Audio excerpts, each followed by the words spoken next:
இந்த செட்டில் பார்த்தீங்கன்னா இது மாதிரி லாக் எடுத்துகிட்டு இதில் பார்த்தீங்கன்னா இந்த வாஷரெல்லாம் எடுக்கிறதுக்கு மினி ஸ்க்ரூ ட்ரைவர் கொடுத்துருப்பாங்க. இதை வச்சு எல்லாம் எடுத்துடணும். இந்த ஃபில்டர் எடுத்துடணும்.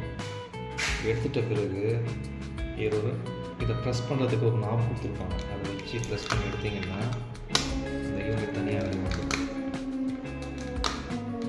அதுக்கு தான் இந்த ஸ்க்ரூ ட்ரைவர் கொடுத்துருக்காங்க. எடுத்துட்ட பிறகு இந்த செட்டு கட்டுறதுக்கு இந்த அலங்கி யூஸ் பண்ணணும்.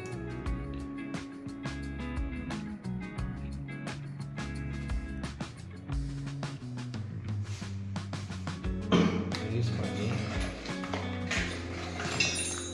இது எடுத்துட்டிங்கன்னா தனியாக வந்துடும். இந்த லாக்கை கழட்டணும். அப்போது இந்த 2 செட்டை கழட்டணும்.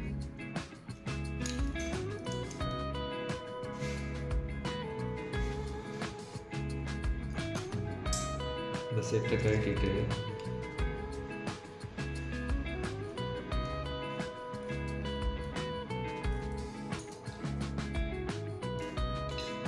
இது ஒரு ஸ்க்ரூவை வச்சு எடுத்தீங்கன்னா இது வந்துடும்.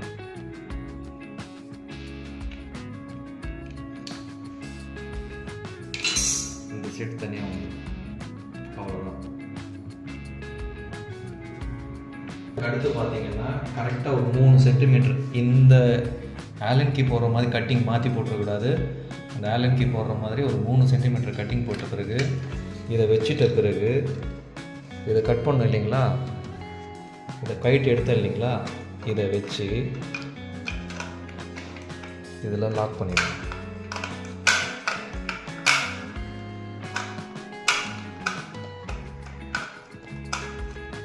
லாக் பண்ணிவிட்டு நான் எப்படி கழட்டணும் அப்படியே செட் பண்ணணும். ஆனால் எப்படி கழட்டணும் அப்படியே செட் பண்ணணும். கட் பண்ணி மாட்டின மெத்தடு தான் இது.